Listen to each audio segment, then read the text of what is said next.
Good morning, everyone. The 9,010th meeting of the Security Council is called to order. I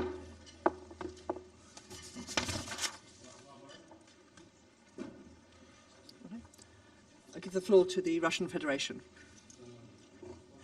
Председатель, прежде чем мы дойдем до утверждения повестки дня, хотел бы выразить протест в связи с тем, что только что начавшееся британское председательство обошлось с двумя нашими запросами на созыв заседания Совета Безопасности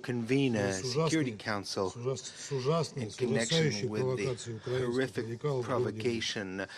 Начало регулярного, который мы запросили в воскресенье 3 апреля the first meeting which we requested on the Sunday, 3rd of April, for Monday at 3 p.m. and then an emergency meeting which we requested at 12 o'clock on the 4th of April after you refused our first request. We considered that it was possible to blatantly violate the rules of the Council and the second time issue a decision that wasn't coordinated with anyone, that it would be better to discuss this topic today. This is an outrageous situation set out in my letter to you yesterday as an official document of the Council. I would like to ask you, on what basis do you feel that you can act in such an outrageous way in contravention of all existing norms and rules? Don't you know that in case you don't agree with our proposal, you should have convened a meeting and put forward the issue of the advisability of holding a meeting for a vote, especially since you should have had before you the example of our presidency, where we didn't refuse a single time to convene any of the 6 meetings on Ukraine. We demand an explanation from you, and we hope that in the future you will not challenge the right of members of the Security Council to request a meeting enshrined in Rule 2. Of the Security Council at the request of any member of the Security Council. Благодарю вас. Thank you. I thank the representative of the Russian Federation. Is there anyone else who wants to comment on this? I will explain the presidency's position in just a moment. Okay. If I could respond to your points from the Russian Federation, we did not reject your request for a meeting. We received your letter on Sunday, and it is the responsibility, the obligation of the presidency to schedule a meeting. You particularly requested a meeting for a time on Monday. Our proposal as presidency was to schedule the meeting either alongside the meeting today, so well within the 48-hour limit, which is the convention of the Security Council, or to hold the meetings sequentially, one after the other. And I understand that the Russian Federation turned down both proposals, but I wish to be clear that we did not reject the request for a meeting. The deferral proposed was less than 24 hours, and to be clear, we share the view that this is an urgent situation, and we have, as I say, offered the Russian Federation either a separate meeting today or to combine it with this one. And so, as far as the presidency is concerned, we did everything in line with the provisional rules of procedure and with precedent. We have received no other complaints from council members on the subject. I give the floor to the Russian Federation. Благодарю вас. Thank you. У нас есть доказательства, We have evidence, фактические доказательства того, что это было не менее чем за 24 часа до заседания, которое мы просили провести. 24 hours before the meeting that we requested. Это все зафиксировано документально. This is confirmed in documents if anyone is interested we can provide proof, but I want to express the hope that what you said today means that you will not in the future refuse member states of the Security Council to hold meetings when they request for it. Thank you. I thank the representative of the Russian Federation. The presidency will not refuse to host meetings in the future, and I hope that that now closes that point and we can proceed with the adoption of the agenda. The provisional agenda for this meeting is letter dated the 28th of February 2014 from the permanent representative of Ukraine to the United Nations, addressed to the President of the Security Council, S/2014/136. The agenda is adopted.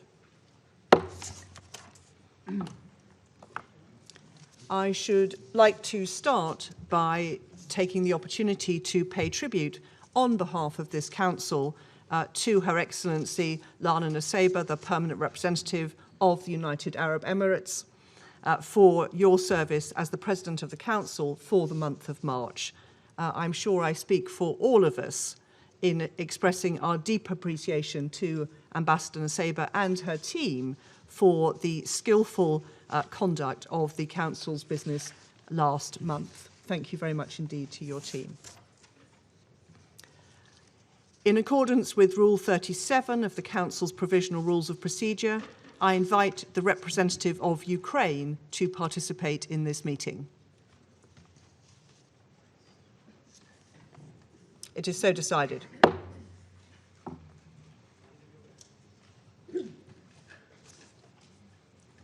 On behalf of the Council, I welcome the participation of His Excellency Mr. Volodymyr Zelenskyy, the President of Ukraine, and just add that, as usual precedent, the permanent representative of Ukraine will also join the meeting in case of any technical issues. In accordance with Rule 39 of the Council's Provisional Rules of Procedure, I invite the following briefers to participate in this meeting. Ms. Rosemary DiCarlo, Under-Secretary-General for Political and Peacebuilding Affairs, and Mr. Martin Griffiths, Under-Secretary-General for Humanitarian Affairs, Emergency Relief Coordinator. It is so decided. In accordance with Rule 39 of the Council's Provisional Rules of Procedure, I also invite His Excellency Mr. Olof Skog, Head of Delegation of the European Union to the United Nations, to participate in this meeting. It is so decided.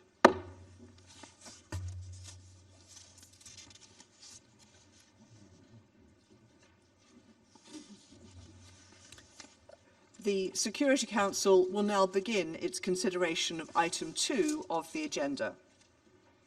I wish to warmly welcome His Excellency the Secretary-General, His Excellency Mr. Antonio Guterres, and I give him the floor. Madam President, Excellencies, the war in Ukraine is one of the greatest challenges ever to the international order and the global peace architecture founded on the United Nations Charter, because of its nature, intensity, and consequences. We are dealing with the full-fledged invasion on several fronts of one member state of the United Nations, Ukraine, by another, the Russian Federation, a permanent member of the Security Council, in violation of the United Nations Charter, and with several aims, including redrawing the internationally recognized borders between the two countries. The war has led to senseless loss of life, massive devastation in urban centers, and the destruction of civilian infrastructure. I will never forget the horrifying images of civilians killed in Bucha, and I immediately called for an independent investigation to guarantee effective accountability. And I'm also deeply shocked by the personal testimony of rapes and sexual violence that now are emerging. The High Commissioner for Human Rights has spoken of possible war crimes, grave breaches of international humanitarian law, and serious violations of international human rights law. And the Russian offensive has also led to the displacement of more than 10 million people in just 1 month, the fastest forced population movement since the Second World War. Far beyond Ukraine's borders, the war has led to massive increases in prices of food, energy and fertilizers, because Russia and Ukraine are linchpins of these markets. It has disrupted supply chains and increased the cost of transportation, putting even more pressure on the developing world.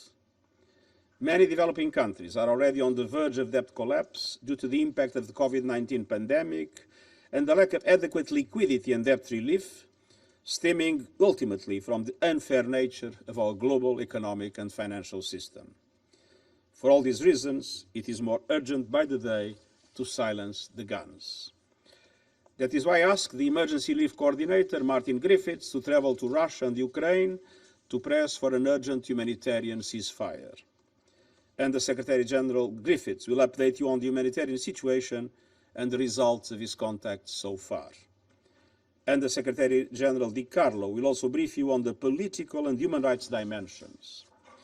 But as Secretary-General of the United Nations, it is my duty to call the attention of the Council to the serious damage being done to the global economy and particularly to vulnerable people and developing countries. Madam President, our analysis indicates that 74 developing countries with a total population of 1.2 billion people are particularly vulnerable to spiking food, energy and fertilizer costs. Debt obligations take up some 16% of developing countries' export earnings, and in small island developing states, the figure is 34% and rising because of increased interest rates and the need to pay for expensive imports. In the past months alone, wheat prices have increased by 22%, maize by 21%, and barley by 31%. Brent oil prices on the 1st of April were more than 60% higher than at the same time last year. A series of events have led to that, not only the present situation. Natural gas and fertilizer prices more than double over the same period. We are already seeing some countries move from vulnerability into crisis and signs of serious social unrest. The flames of conflict are fueled by inequality, deprivation, and underfunding. With all the warning signals flashing red, we have a duty to act. Madam President, the Global Crisis Response Group on Food, Energy and Finance that I set up last month has formulated some initial recommendations for the consideration of Member States, international financial institutions and others. On food, we are urging all countries to keep markets open, resist unjustified and unnecessary export restrictions, and make reserves available to countries at risk of hunger and famine. This is not the time for protectionism. Humanitarian appeals must be fully funded. People caught up in crisis around the world cannot pay the price for this war. On energy, the use of strategic stockpiles and additional reserves could help ease this energy crisis in the short term. But the only medium and long-term solution is to accelerate the deployment of renewable energy, which is not impacted by market fluctuations. These will allow the progressive phase-out of coal and other fossil fuels, and renewables are already cheaper in most of the cases. And on finance, international financial institutions must go into emergency mode. We need urgent action by the G20 and international financial institutions to increase liquidity and fiscal space so that governments can provide safety nets for the poorest and most vulnerable. The reform I've been calling for the global financial system is long overdue. All these actions are closely linked with the prevention agenda and with building and sustaining peace. Madam President, the war in Ukraine must stop now. We need serious negotiations for peace based on the principles of the United Nations Charter. This Council is charged with maintaining peace and doing so in solidarity. I deeply regret the divisions that have prevented the Security Council from acting not only on Ukraine, but on other threats to peace and security around the world. I urge the Council to do everything in its power to end the war and to mitigate its impact, both on the suffering people of Ukraine and on vulnerable people and developing countries around the world, and I thank you. I thank the Secretary-General for his remarks. I now give the floor to Ms. Rosemary Di Carlo. Thank you. Madam President, since I last briefed this Council on 17 March, the security situation in Ukraine has seriously deteriorated. The number of Ukrainian civilians killed has more than doubled. Ukrainian cities continue to be mercilessly pounded, often indiscriminately, by heavy artillery and aerial bombardments. And hundreds of thousands of people, including children, the elderly, and the disabled, remain trapped in encircled areas under nightmarish conditions. The devastation wrought on Mariupol and other Ukrainian cities is one of the shameful hallmarks of this senseless war. The horror deepened this past weekend as shocking images emerged of dead civilians, some with hands bound, lying in the streets of Bucha, the town near Kiev formerly held by Russian forces. Many bodies were also found in a mass grave in the same locality. Reports by non-governmental organizations and media also allege summary executions of civilians, rape and looting in Chernihiv, Kharkiv, and Kiev regions. Madam President, away from the fighting, diplomatic efforts to end this war, including direct talks between Ukrainian and Russian representatives, have continued.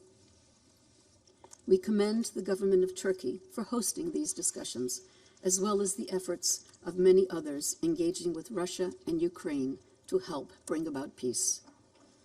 We welcome the willingness of the sides to continue engaging to reach a mutual understanding. This requires good faith and earnest efforts, and progress in the negotiations should be translated quickly into action on the ground. While there has been a reported reduction of Russian troops in attacks around Kiev and Chernihiv, such moves should not be merely tactical, repositioning forces for renewed attacks on Ukrainian cities and towns elsewhere. The General Assembly has twice called for Russian forces to withdraw entirely from Ukrainian territory and cease all military operations. We also take note of the reported withdrawal of Russian forces from around the Chernobyl nuclear site. The International Atomic Energy Agency reports that this development will hopefully allow it to conduct an assistance and support mission to provide technical advice and to deliver equipment where necessary as soon as possible. All nuclear sites in Ukraine must be fully protected and secured. Military operations in or around these locations must be avoided. Madam President, the numbers tell a tragic, if yet incomplete, story.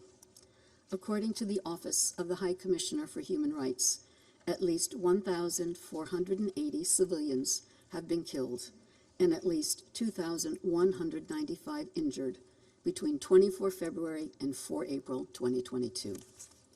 OHCHR believes that the actual figures are considerably higher. We are gravely concerned by the persistent use of explosive weapons with the wide impact area in or near populated areas. Such weapons are causing most civilian casualties, as well as massive destruction of civilian infrastructure, including residential buildings, hospitals, schools, water stations, and electricity systems. OHCHR has received credible allegations that Russian forces have used cluster munitions in populated areas at least 24 times. Allegations that Ukrainian forces have used such weapons are also being investigated. As noted by the High Commissioner, indiscriminate attacks are prohibited under international humanitarian law and may amount to war crimes. The massive destruction of civilian objects and the high number of civilian casualties strongly indicate that the fundamental principles of distinction, proportionality, and precaution have not been sufficiently adhered to. In besieged cities, a significant increase in mortality rates among civilians can also be attributed to the disruption of medical care and basic services. People with disabilities and the elderly are particularly vulnerable. As of 4 April 2022, the World Health Organization has reported a total of 85 attacks on healthcare facilities, resulting in at least 72 fatalities and 43 injuries.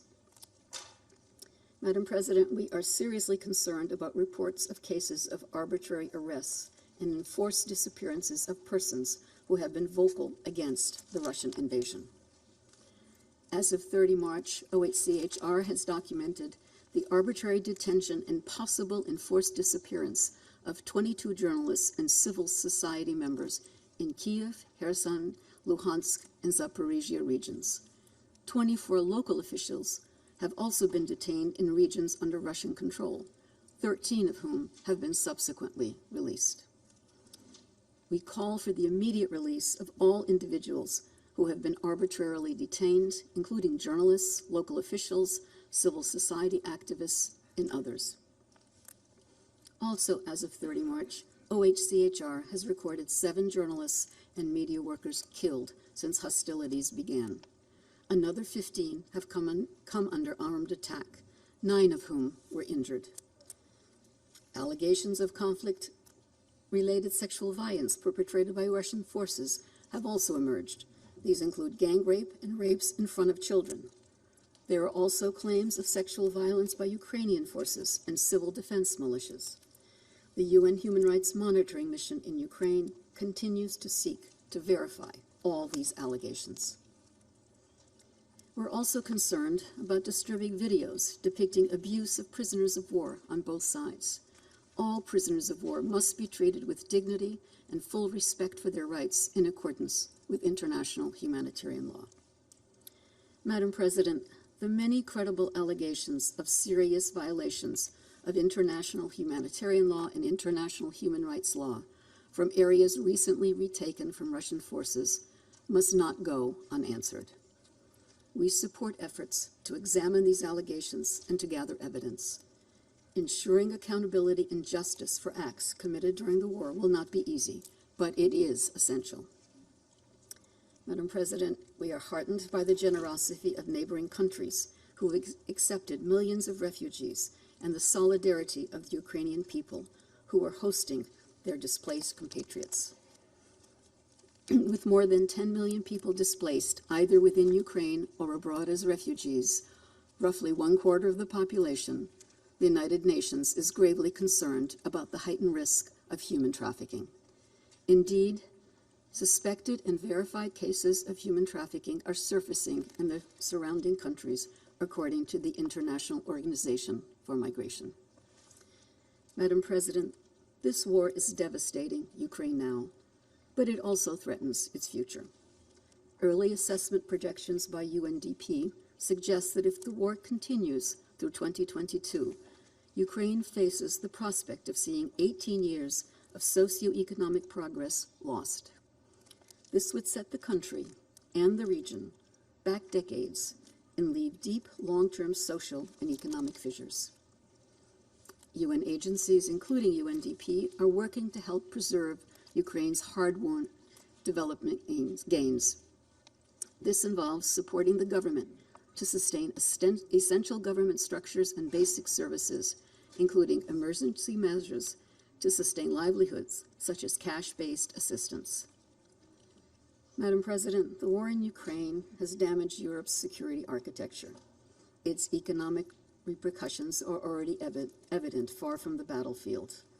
The longer the war continues, the greater the risk that it will further weaken the global institutions and mechanisms dedicated to preserve peace and security.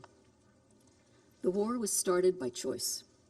There is no inevitability to it or to the suffering it is causing.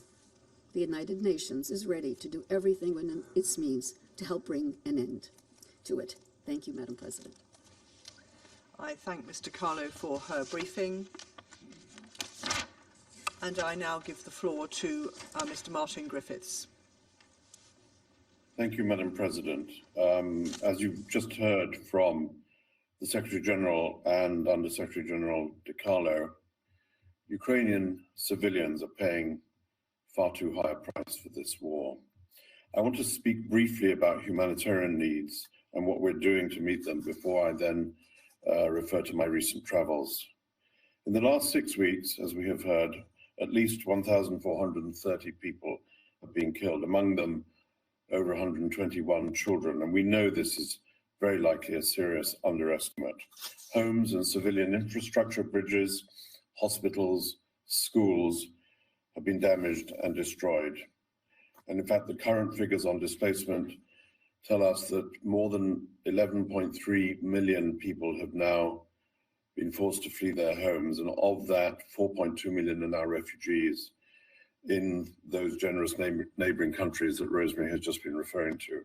So in total, more than a quarter of the population of Ukraine has fled in this extraordinary short time. And unfortunately, we can imagine that these figures will continue to rise until we can find a pause and some peace. Madam President, the ground and air offensives and counteroffensives are making life nearly impossible for many civilians in Ukraine. Families, the elderly, women and children have been trapped by fighting already for too long. For more than 5 weeks, the people of Mariupol have been caught up in the fighting. And it is well documented that really Mariupol is a center of hell. Other cities like Chernihiv, Sumy and Kharkiv remain cut off from essential goods and services. And perilous conditions are hampering our efforts to access civilians or for them to access us. And we restate here that civilians must be allowed to move to safer areas without the fear of attacks and at their own choice and at their own selection. It's vital that all parties to the conflict respect their obligations under international humanitarian law to protect civilians and to allow impartial humanitarian organizations safe, rapid, unimpeded access to all civilians in need wherever they are in Ukraine. Madam President, as the world watches humanitarian needs soar in Ukraine, the United Nations and our partner organizations are making every effort to dramatically increase our support to affected civilians.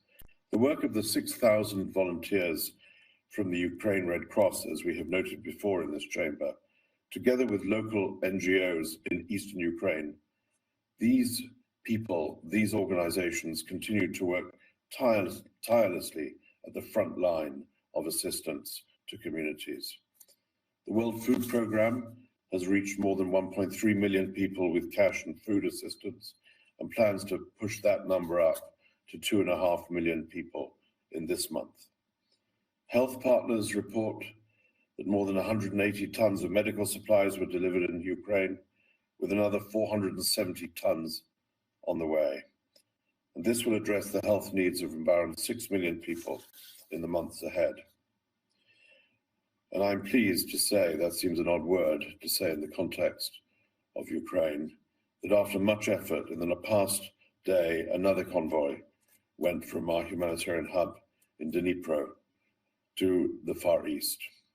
Today, food, winter clothing, non-food items, medicine, hygiene kits were offloaded to the Ukraine Red Cross and will reach the hands of those most in need. Indeed, following notification to both parties, a formal process that we and also the International Red Cross are engaged in, 4 convoys in total from the UN have provided critical support to people in some of the cities encircled by war and affected by ongoing fighting. Several more are planned. So these are initial steps, but it gives us a basis to now expand and taking our efforts up to scale and expanding much more than 1 convoy a day.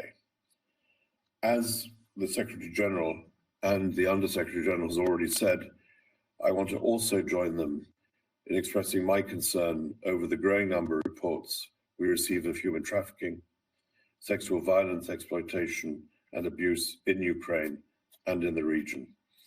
And as ever, such horrific incidents as we're seeing there overwhelmingly impact displaced women and children more than others.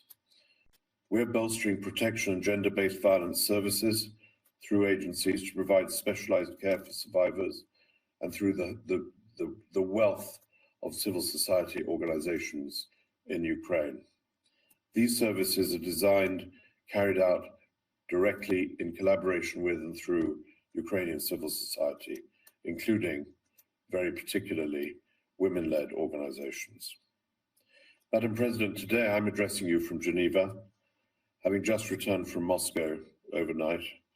As you know, the Secretary General, as he said, charged me to bring both sides together on humanitarian grounds to explore both specific and sustained ways to reduce humanitarian suffering, including in particular, inter alia, but in particular, the pursuit of a humanitarian ceasefire. Yesterday in Moscow, I had long and frank exchanges with the Minister of Foreign Affairs, Sergei Lavrov, and his deputy, Sergei Vershinin, and then separately with Alexander Fomin, the Deputy Minister of Defense.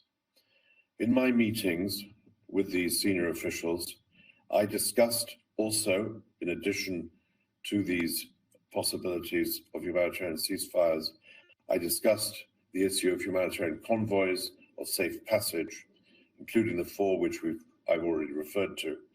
I outlined possibilities for building further on that cooperation, sharing specific suggestions for mutually agreed upon military freezes to allow for evacuation of civilians and for the safe passage of life-saving aid, in effect for humanitarian pauses in different parts of Ukraine to save lives and bring back a modicum of safety for those living in those places.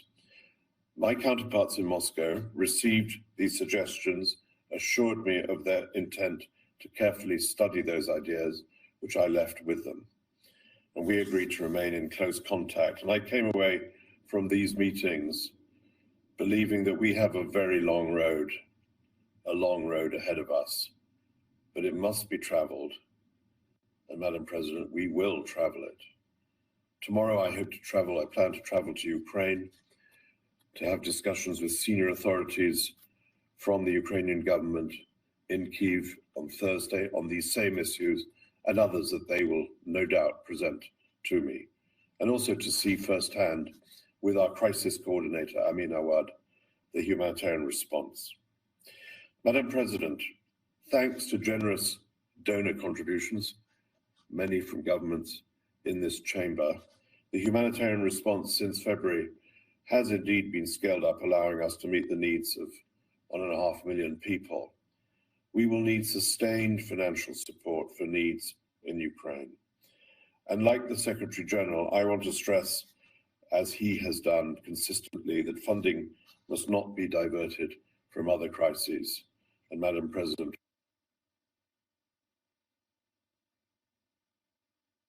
for Afghanistan, that is one example.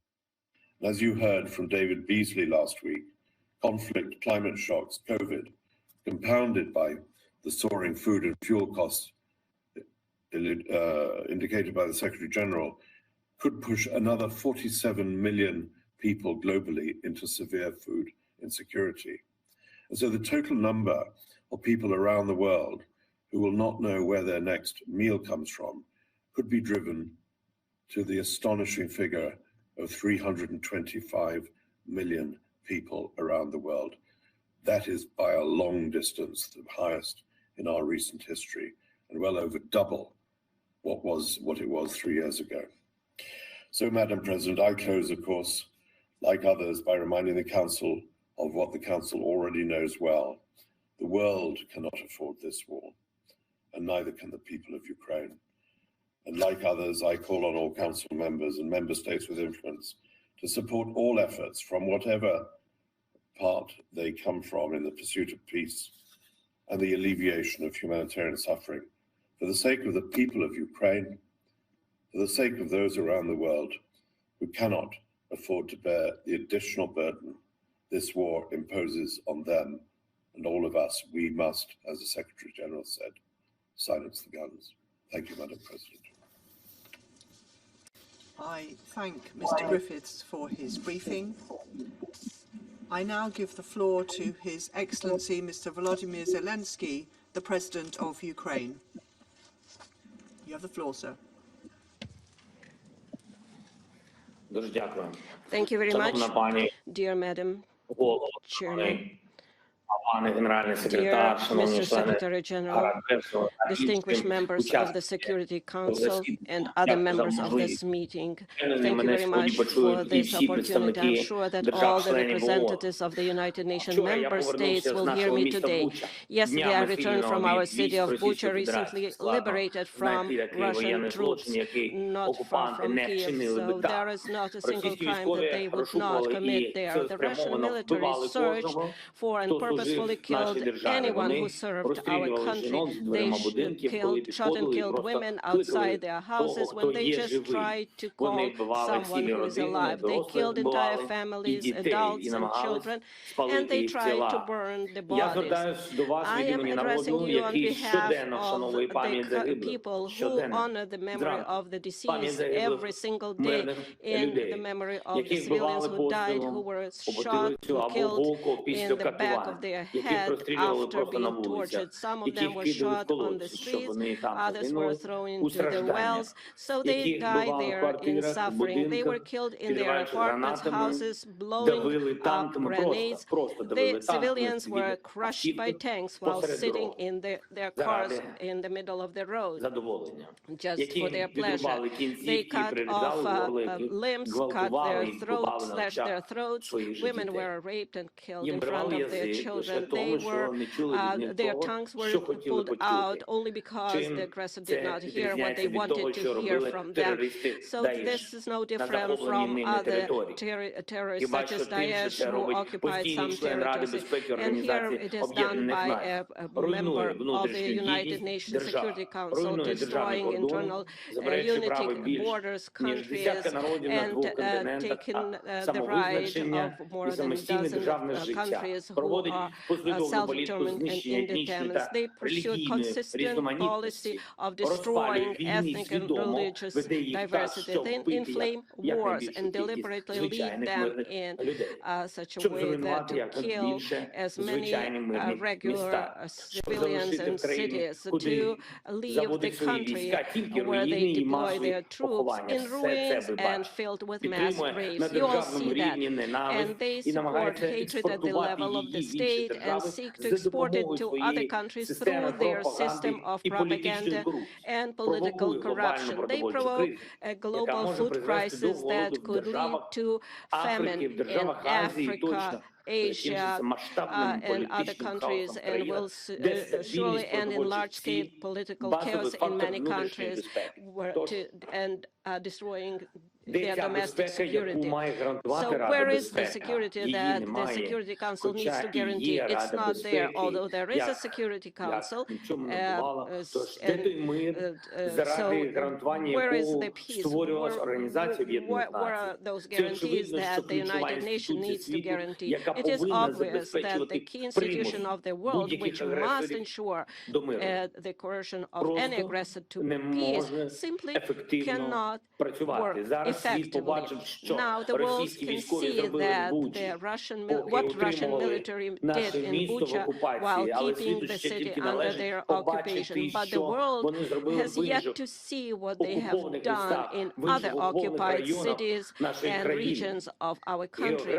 Geography might be different or various, but cruelty is the same, crimes are the same, and accountability must be inevitable. Ladies and gentlemen, I would like to remind you of Article 1, Chapter 1 of the UN Charter. What is the purpose of our organization?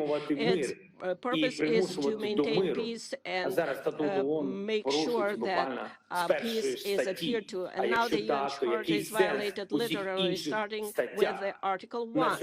And if so, what is the point of all other articles? Today, as a result of Russia's actions in our country, in Ukraine, the most terrible war crimes of all times we see since the end of World War II, and they are being committed. Russians troops are deliberately destroying Ukrainian cities to ashes with artillery and airstrike. They are deliberately blocking city, creating mass starvation. They deliberately shoot columns of civilians on the road trying to escape from the territory of hostilities. They even deliberately blow up shelters where civilians hide from airstrikes.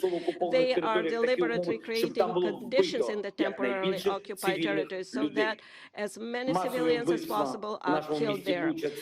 The massacre in our city of Bucha is only one, unfortunately, only one of many examples of what the occupiers have been doing on our land for the past 41 days.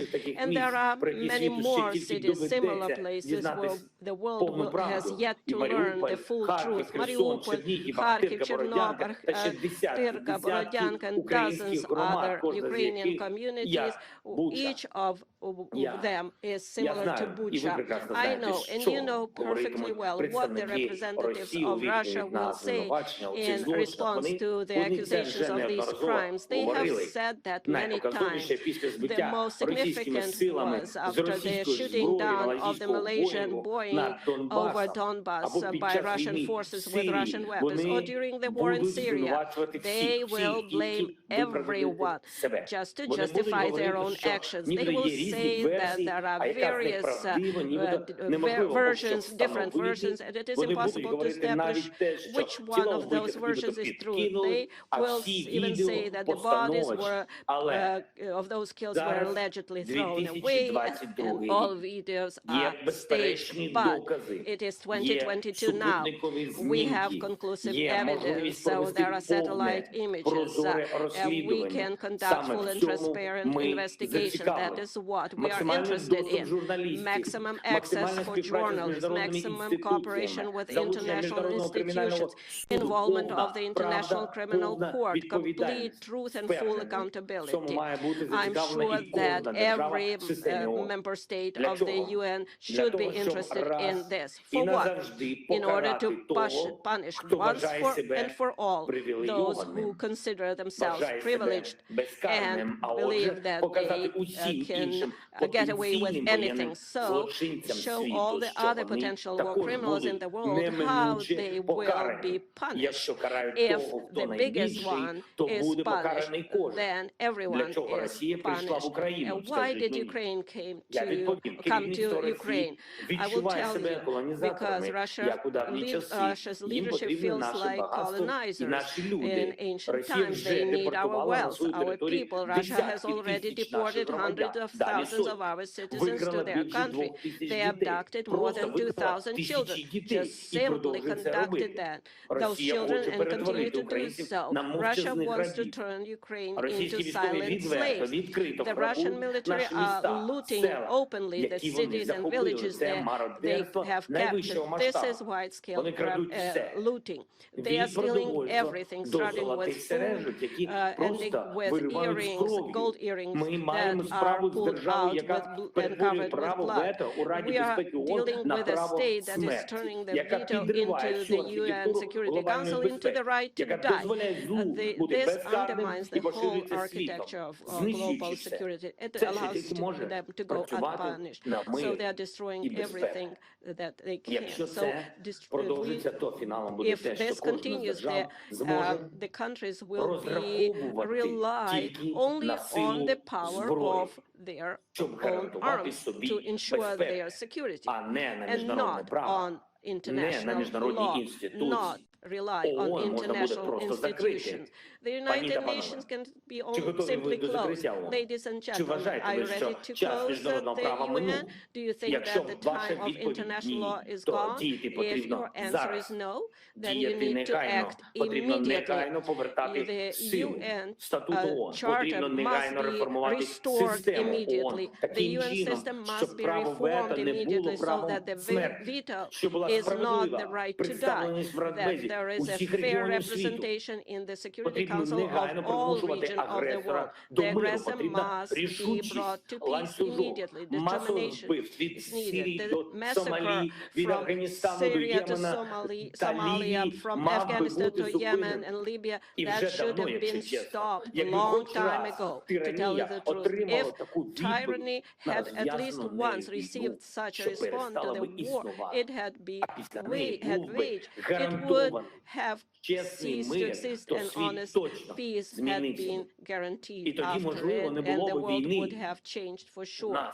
And then perhaps there would not be war in my country against our people, against Ukrainian people, against our citizens, but the world watched and did not want to see either the occupation of Crimea or the war against Georgia or taking the entire Transnistria from Moldova, and how Russia was preparing the basis for other conflicts and wars near their borders. How to stop it? Right away, the Russian military and those who gave them orders must be brought to justice immediately for war crimes in Ukraine. Anyone who has given criminal orders and carried out them by killing our people will be brought before the tribunal, which should be similar to the Nuremberg tribunals. I would like to remind Russian diplomats that like von Ribbentrop has not escaped punishment for crimes in World War II. I would also like to remind you that Adolf Eichmann also did not go unpunished. Nobody of them escaped the punishment. But the main thing is today it's time to transform the system, the United Nations. So therefore, I propose to convene a global conference, and we can do it here in peaceful Kyiv in order to determine how we are going to reform the world security system, how we will rely, how do we establish guarantee of recognition of borders and integrity of states and countries, how we will assert the rule of international law. It is now clear that the goals set in San Francisco in 1945 for the creation of a global security international organization have not been achieved, and it is impossible to achieve them without reforms. Therefore, we must do everything in our power to pass on to the next generation an effective UN with the ability to respond preventively to security challenges and thus guarantee peace, prevent aggression, and force aggressors to peace, have the determination and ability to punish if the principles of peace are violated. There can be no more exceptions or privileges. Everybody must be equal, all participants of international relations, regardless of economic strength, geographical area, and individual ambitions. The power of peace must become dominant, the power of justice and the security power, as humanity has always dreamed of it. Ukraine is ready to provide a platform for one of the main offices of the newly updated security system, similar to the Geneva office that deals with human rights, the Nairobi office that deals with environmental protection, and in Kyiv we can have U24 office that can specialize in preventive measures to maintain peace. I would like to remind you of our peaceful mission in Afghanistan, when we Ukrainians evacuated from that country over more than 1,000 people from at our own extent. It was a very difficult phase, and Ukraine came to their help. We took in people of different nationalities, ethnic groups, different faiths, Afghan citizens of European countries, US, Canada. We did not look who needed help. Was it one of our own or somebody else? We helped all of them. We saved everyone. If every time there was a need, everyone in the world would be confident that help would come, the world would be definitely safer. Therefore, Ukraine has the moral right to propose a reform of the world security system. We have proven that we helped others not only happy time, but in dark times too. And now we need decisions from the Security Council for peace in Ukraine. If you do not know how to make this decision, you can do two things. Either remove Russia as an aggressor and a source of war, so it cannot block decisions about its own aggression, its own war. and then do everything that we can do to establish peace. Or the other option is, please show how we can reform or change, dissolve yourself and work for peace. Or if there is no alternative and no option, then the next option would be dissolve yourself altogether. And I know that you can admit that if there is nothing that you can do besides conversation, we need peace. Ukraine needs peace, Europe needs peace, and the world needs peace. And finally, I would kindly ask you very much to watch this short video. Please give us 1 more minute of your time, the video that we want to show that one country can violate rights, and that's the result of being unpunished. If possible, please watch this video, because it is impossible to get everyone to come to our country and see it with your own eyes. Therefore, I would ask you to watch this video. Thank you very much.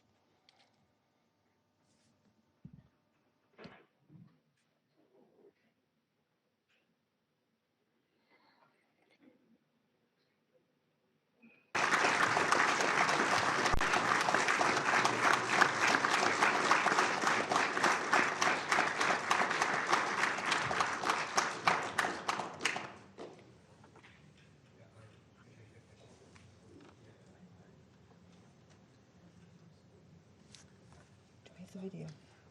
They have the video. They have it.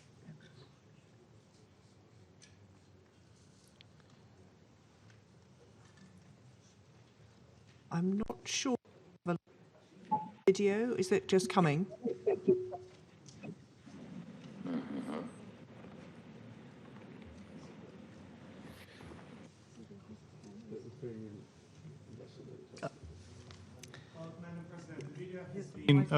Uploaded to the technicians of the Security Council. So they have it in their possession. We will sort that one out. Technically, we don't have the video. So I propose that while we sort that out, I thank His Excellency Mr. Zelenskyy for his compelling and powerful remarks. We will come back to the video when we've sorted out the technical issues around it. And may I say, speaking in my national capacity, may I express appreciation to the President for his leadership in wartime and for the extraordinary fortitude and bravery of the Ukrainian people under this unprovoked and illegal invasion. I resume my function as the President of the Security Council, and while we sort out the technical video, I propose to give the floor to those council members who wish to make statements. And I now give the floor to the representative of the United States. Thank you, Madam President. Let me also start by thanking UAE and Ambassador Nisibeh for her successful presidency during the month of March. Madam President, as you begin your Security Council presidency, I want to thank the United Kingdom for your leadership and for organizing this vital discussion on Ukraine today. I also want to thank the Secretary General for his remarks and the other briefers. And I'd like to extend a warm welcome to President Zelenskyy.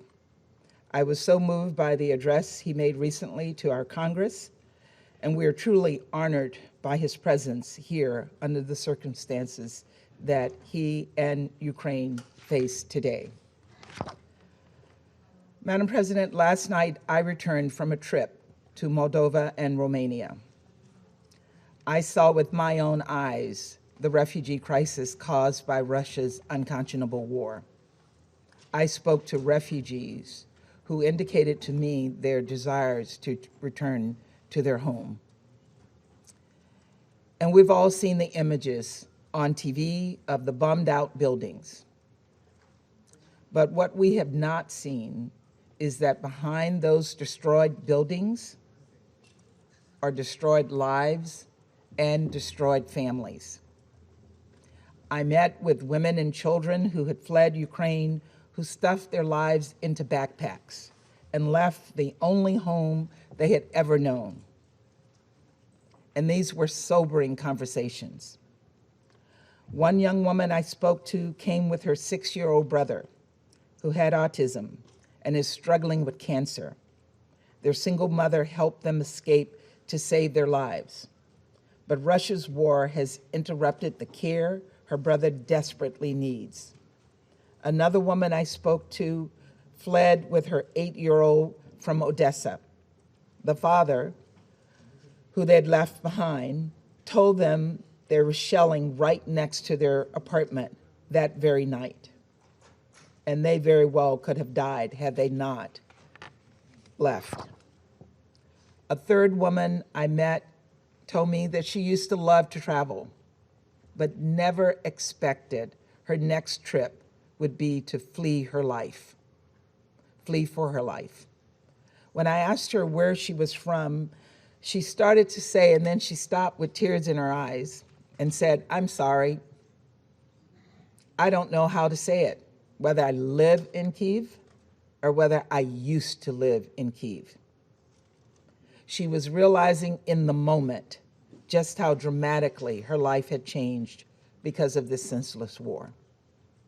These are 3 stories of more than 10 million people, 6 million internally displaced, 4 million who have left Ukraine altogether, 4 million people who have relied on the big-heartedness of countries like Moldova, Romania, Poland, Slovakia, Hungary, and others across the region and the world to welcome and support all those leaving Ukraine in search of safety. Ukraine's neighbors are bearing the brunt of Europe's most significant refugee crisis since World War II. And I want these countries to know that they have a committed partner in the United States. And that is why the United States announced recently that we are prepared to provide more than $1 billion in new funding toward humanitarian assistance for those affected by Russia's war in Ukraine and its severe impact around the world. And it is why we are welcoming up to 100,000 Ukrainians and others fleeing Russia's aggression to the United States. We will continue to assist humanitarian efforts to help the people of Ukraine and all those fleeing Putin's violence.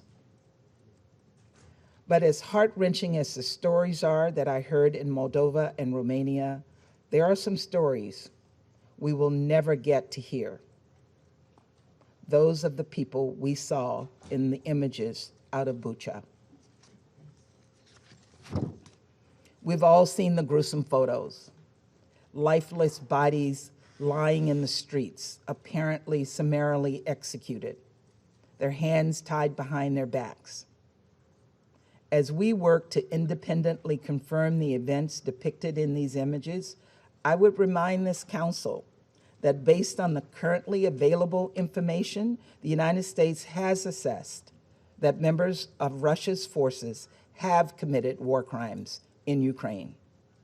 And even before seeing the images from Bucha, President Zelenskyy, along with others in the region, were reporting that children were being abducted, and we heard him say that today. Also abducted are mayors and doctors, religious leaders, journalists, and all who dare defy Russia's aggression.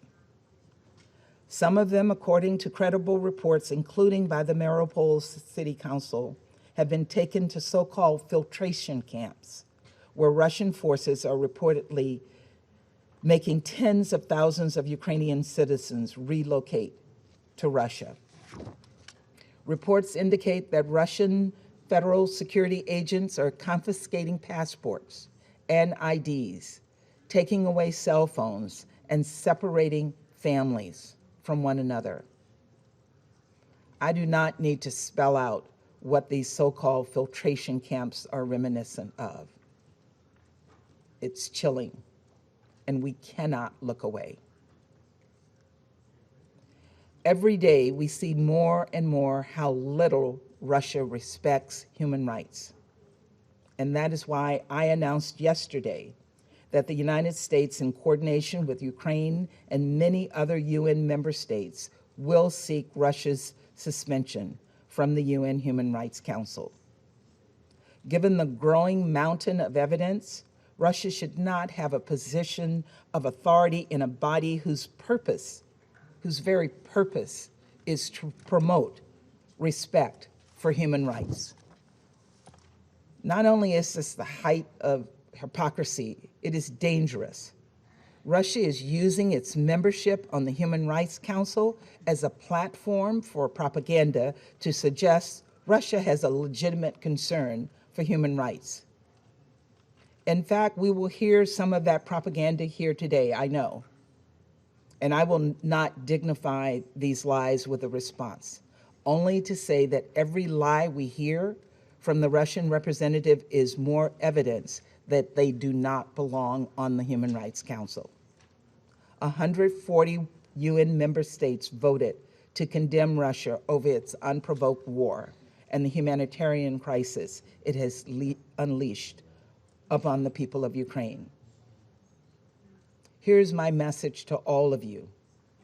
Now is the time to match those words with action and show the world that we can work responsibly. And I share President Zelensky's view that this moment requires responsible world powers and global leaders to show some backbone and stand up to Russia's dangerous and unprovoked threat against Ukraine and the world. The Secretary General said that confronting this threat is the Security Council's charge. It is, and it is also the responsibility of UN leaders and leaders around the world, every single member state with a voice in the GA. No one can be a shield for Russia's aggression. Suspending Russia from the Human Rights Council is something we collectively have the power to do in the General Assembly. Our votes can make a real difference. Russia's participation on the Human Rights Council hurts the Council's credibility. It undermines the entire UN, and it is just plain wrong. Let us come together to do what is right and do right by the Ukrainian people. Let us take this step to help them to start to rebuild their lives. And let us match the courage of President Zelenskyy, who we are so honored to have with us today. President Zelenskyy, I want you to know that we stand with the people of Ukraine as you face down this brutal attack on your sovereignty, on your democracy, and on your freedom. Thank you. I thank the representative of the United States for her statement, and I give the floor to the representative of Albania. Thank you, Madam President. Let me thank Ambassador Nusibe for having steered our work during the month of March and wish the UK and you, Madam President, full success in our common work during this month. Albania welcomes President Zelensky's presence to this meeting. His remarks are painful, and his account on what Ukraine is experiencing under Russian occupation is revolting. We stand by you, Mr. President, by your compatriots, all Ukrainians, for their heroic resistance, for their resilience that the entire world is admiring. You are not alone. You have the world on your side, because it's the side of the right, of the just, and as we hope, of victory. Slava Ukraini. Madam President, let me thank SG Guterres for his, again, very clear and powerful remarks. I also thank USG DiCarlo and Griffiths for their updates. This is the 14th meeting of the Security Council on Ukraine since the 31st of January, while the war of aggression has entered the second month. Let's establish a few basic yet meaningful facts. Russia has stalled and its imperial dreams are nowhere. Taking Ukraine finally proved impossible. Kiev was too hard to swallow. Russian army is in disarray, but it has not stopped shelling and bombardments. But all this is not new, and all this is not news. The real news that has horrified the world is what Russia is leaving behind. The unspeakable horrors, those soul-crushing images in areas from which Russia is withdrawing.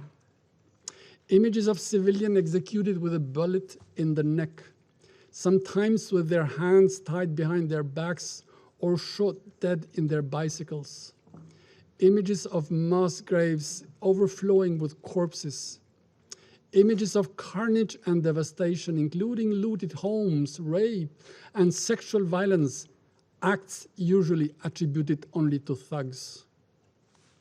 They spring from the same cruel impulses as the bombardment of cities, homes, hospitals, schools, and kindergartens by the Russian forces. Bucha is an open-air graveyard, the notorious facelift of the Russian aggression. Madam President, we have heard time and again, it is not Russia. Yes, but no. It will be hard, actually impossible, to convince anyone that the destroyed tanks that clutter the roads, the mines and booby traps left behind amidst the wreckage, and the bodies of civilians killed by arbitrary executions and laying in the streets amidst debris are staged scenes for propaganda. Who would believe that Russia aggressed Ukraine simply to protect civilians, while Ukraine is busy staging horror movies? You may muzzle media back home, but you cannot fool satellite images. You cannot blind independent reporters and human rights NGOs on the ground. Waiting for Russia to accept and tell the truth is waiting for Godot to arrive, and he never does. These are facts, hard and sickening proof of the atrocities committed, the ugly face of this madness. Such crimes, as documented by Human Rights Watch and verified by independent and respected professional reporters, those who are bound for the Russians call for answers, call for thorough investigation, for effective accountability, for justice. Prime Minister Rama called these crimes a terrible pain and a horrible shame. Russia has an international obligation to abide by international humanitarian law, the laws of war, including the Geneva Conventions of 1949 and its first additional protocol. Russia has an obligation to abide by the order of ICJ to immediately halt its military activity in Ukraine. But unfortunately, Russia has made another choice, not to respect any of it, and has cancelled itself from international law. But the law will pursue it. Russian army and its commanders cannot escape accountability. The name of the butcher of Mariupol, a criminal that has reduced an entire city to ashes and has made its citizens go from 3 meals a day to barely 3 meals a week, is engraved in the ruins of the city. This is why we will support the call to suspend Russia's participation in the Human Rights Council. The UNGA resolution that created the Council stipulates that, and I quote, members of the Council will respect the highest standards in the promotion and protection of human rights. As we see, Russia's standards are nose-eating, and its presence there is a farce, a desecration of the place that is called to be the sanctuary of rights. Dear colleagues, Russia has announced that it will now shift its focus on eastern Ukraine. This means that it will concentrate its brutality there in what may end up becoming a war of attrition. Russia has blocked the renewal of the OSCE International Observer Mission in Ukraine. This denies the international community the independent eyes it needs there. This anticipates, sadly, more war, further atrocities, other crimes, even more humanitarian disasters. This war continues to particularly affect women and children. Millions have been displaced, many of them alone, in search of safety and security. It is heartbreaking to see mothers write names and addresses in the back of their children so that they are recognized in case they end up being orphans. We welcome the efforts of OCHA and its partners to to deliver assistance in support of the people in Ukraine and the millions of refugees in neighboring countries. Madam President, let me end with this note. Rarely has the outcome of a war been so disastrously the complete opposite of what it wanted to achieve. Russia's army has been defeated by the outgunned and outnumbered Ukrainian resistance. Russia is isolated like never in its history. It has become the world's most sanctioned country in history. No country has ever seen itself transform in a matter of only 10 days from a global player into a financial and international pariah, to the point that it is obliged to find comfort in the support from North Korea and Syria. Dear colleagues, this aggression and its startling defeat have once and for all separated the fates of Ukrainians and Russians, because the case of Ukraine is also the cause of democracy against tyranny and kleptocracy. It is a fight between the will of the people against the vicious will of one whose reckless actions have challenged everything we stand for, and who is directly responsible for the economic disruption and food insecurity which is affecting the entire world. He may choose to stop, withdraw troops, and quit Ukraine, or continue to descend in the very abyss he has created and face the consequences. I thank you. I thank the representative of Albania for his statement. I understand that we now have solved the technical problems, so I suggest we return to the video. Thank you.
I would like to thank the delegation of Ukraine for sharing that video with us. The images are harrowing. Speaking in my national capacity, we are appalled by what we have seen and reiterate our solidarity with Ukraine. I resume my function as the Council President, and I now give the floor to the representative of Gabon. Je voudrais d'abord exprimer mon appréciation à l'ambassadeur des Émirats Arabes Unis pour sa présidence remarquable. Je remercie le secrétaire général, Monsieur Antonio Guterres, la secrétaire générale adjointe, Madame Rosemary DiCarlo, ainsi que Monsieur Martin Griffith pour leurs exposés respectifs. Je salue la participation à cette réunion du président Zelenskyy. Madame la Présidente, nous continuons d'assister impuissants à la guerre en Ukraine. Pendant que se déroule le décompte macabre des morts et des personnes déplacées, et que les combats se poursuivent au même rythme que la courbe des statistiques, les pertes en hommes et en infrastructures civiles ne cessent de s'accroître.